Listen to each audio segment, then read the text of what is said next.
उसको इस्तेमाल करूंगा, लेकिन नाजायजी नहीं होने दूंगा।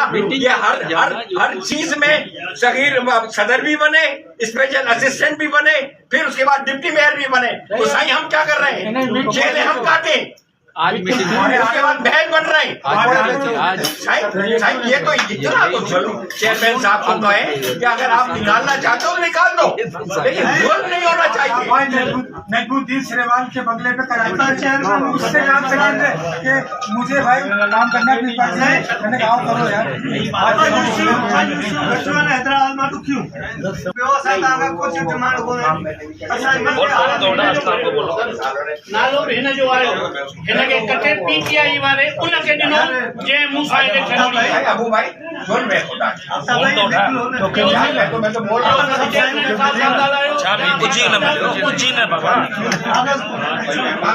मेहनत कराइए, ॾींहं राति मेहनत